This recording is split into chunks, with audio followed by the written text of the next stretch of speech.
What's going on, guys? Money Webby here. Quick recap of the lineup. I tweeted that last night. I got 119 DK points, and looking at it, I thought this was going to turn out to like 140 DraftKings night total with this lineup. The hitter, all the value plays did great from hitting. Miguel Cabrera with 12. Joey Gallo got 21. Not really a value play, but I thought he was going to get a home run, and he did. And then Josh Reddick got 23, got a home run. Kyle Schwarber with a 9. Everyone kind of worked out for the value plays to save up. They go get Yu Darvish, who was just in our premium matchup. You couldn't ask for a better matchup than against the White Sox. They strike out a lot. They suck against righties, but he couldn't get any strikeouts. He was allowing a ton of hits. Just an awful outing. The trainers are looking at him like at the 6th inning, so I'm not sure if he was like pitching like kind of hurt during the game or something, but his stuff was just off. He was literally lights out and dominant the 2 games before too, so very disappointing. I thought he was almost like a lock for 20 plus DK points, but I guess not. John Gray did well, so everyone except Yu Darvish did their thing, so it's disappointing when the above and beyond play kind of disappoints everyone, including me. So that sucked, but we got a pretty nice slate. It's a 5-game slate here tonight. Very interesting. I think there's a lot of value plays that target with your high-end pitching, though, on this slate. So leave a like on the video if you're excited to keep it going tonight and win some money. Let's try to get the 40-plus likes again. So thank you so much for all the likes again. I say this in every single video, but honestly, it really helps me out. So keep on liking up that video and subscribe to the channel if you haven't already to get these winning plays every single night. Around 20 or so subscribers until the giveaway at 1,000 subscribers, so super pumped for that, and let's get into the plays. For my first pitcher, I'm going Luis Severino at 12,500. He's got a park upgrade, a much easier pitcher's park here in the Mets Stadium. He's coming off a bad outing too at -4 against the Red Sox, so I think he's going to be motivated for a bounce-back performance here against a watered-down Mets lineup. They got rid of a lot of their guys, and like Jay Bruce, Neil Walker, and there's just a lot of easy outs with these younger guys, and so he can easily get some strikeouts and just some like 1, 2, 3 innings against this bottom of the order. So besides Cespedes and Conforto, I think this is a very weak lineup, and they're only expected 2.9 runs. So Severino, they love him from Vegas, and he's the best strikeout pitcher on this slate. Has the most upside. I think he can easily get over 30 plus. Well, not easily, but he can definitely get over 30 plus against this lineup, and that's an upside that no other pitcher, I believe, has on this slate. Aaron Nola, I don't think he really could get over 30 plus against that Giants lineup. They're a little bit pesky, don't strike out that much. So I think Severino could go for 30 plus and get you in that money, so you gotta lock him in. For my second pitcher, I'm going Jeff Samardzija at 9,300, going against the Phillies here, a team that strikes out a lot, so that's really going to help Samardzija. They're striking out 23.4% of the time, and Samardzija, he's shown some good strikeout stuff this year, striking out batters 24% of the time, so I think you get around like 7 or 8 strikeouts in this game, and being in San Fran, that's an extreme pitcher's park, so pretty damn safe against this Phillies lineup. When Phillies try to score, usually they're trying to swing for the fences with some of these guys in their lineup, and it's very hard to hit home runs in San Fran, so Samardzija's in a great spot, and the Phillies have a big part downgrade here, going from the normal Phillies stadium, and he's shown big game upside this year. He got 30 DK points against the Pirates 4 starts ago, so I think he could approach 30 points. I'm expecting around like 20 to 25 in this game, so at 9,300, you gotta lock him in. So that's going to do for the pitchers, but a quick note for GPP, these guys are probably going to be pretty damn chalky. So in GPP, if you want to be different, a guy like Chachin on the Padres is very interesting today against the Nationals. Their lineup is not nearly as good as it normally is, so I think he could be interesting. He's much better in San Diego.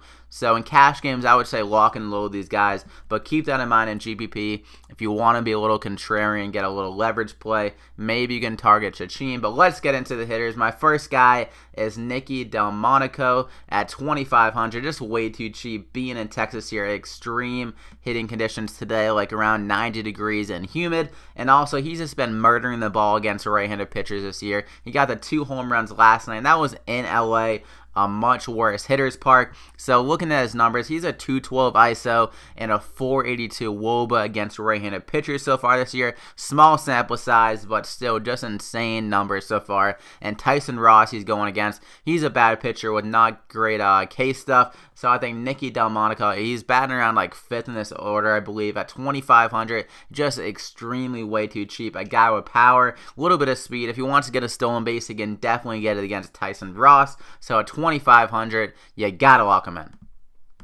For my second hitter, I'm going Yoan Moncada at 3,500, going against the righty Tyson Ross. Moncada has been much better against righties this year. He's been horrendous against the lefties. He's a switch hitter, and when I watched him when he's on TV against the Red Sox, he just didn't look comfortable on the right side of the plate, but as a lefty, he just looked much more comfortable, and his numbers kind of prove that. He's a 57% hard hit rate against righties so far this year. I believe against lefties, it's literally like under 20, so just extremely better from the left side of the plate, and like I said, there's great hitting conditions in this game, and Vegas has the White Sox projected at 5 runs. That's pretty damn high for a normal White Sox day, but the matchup is very good against Ross, and the weather conditions are just very good, like I said. So Tyson Ross, another point, he's one of the easiest pitchers in the league to steal on. And Moncada, he has some speed, but he hasn't got the steal yet. He's been caught stealing twice. So I think this is a great game for Moncada to get his first steal. And also he can get that power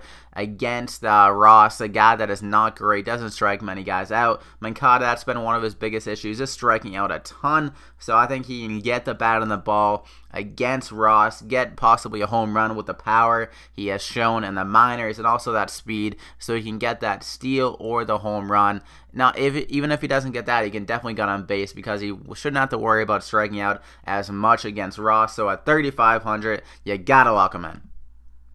For my third and final play, I'm going Will Myers at 3,700, going against Edwin Jackson, a guy that's been surrendering a lot of home runs at both sides of the plate. He's allowing 2.2 home runs per 9 to right-handed batters this year, and also only striking them out 15% of the time, so Myers is in a great spot here, already with 18 home runs against right-handed pitchers this year, and also I think he's in line for a lot of RBI opportunities. The top of this lineup should be able to get on base and get some steals against Edwin Jackson, so he can easily knock these guys in when he's up to play with the guys on base. And also Will Myers, he got 3 steals the last game somehow. I'm not really sure how that happened. I don't know if he was like working on his speed at the track before the game, but 3 steals, that's insane.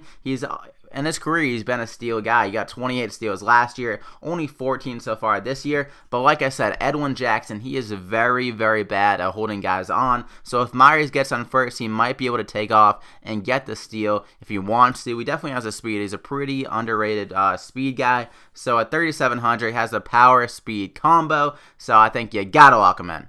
So that's going to do it for the plays. You got Severino, Samardzija, Will Myers, Moncada, and Delmonico. And for the 3 lineups I'm looking to stack, you got the Padres, White Sox, and Rangers. So the Padres, White Sox, and Rangers. And a side note, try to go after the stolen bases on the Padres and the White Sox. Like I've been saying throughout the video, Edwin Jackson and Tyson Ross are both very bad at holding guys on, so you can definitely get some stolen bases in those games if everything works out. So try to target those, and leave a like in the video if you enjoyed it, got anything out of value. Just go ahead and slap that like button. Let's try to get the 40 plus likes again to represent the Money Mob. Thank you so much, and subscribe to the channel if you haven't already to get these winning plays every single night and to be part of the giveaway. Around 20 subscribers more to go, so you gotta be subscribed for that one. I wish you guys the best of luck on this small slate, and like I said, if you want to be a little contrarian, maybe Severino and Samardzija aren't the locks in GPP. I would definitely recommend these guys. I think they're the best options,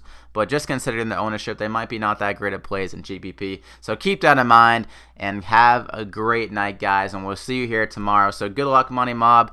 We'll see you tomorrow.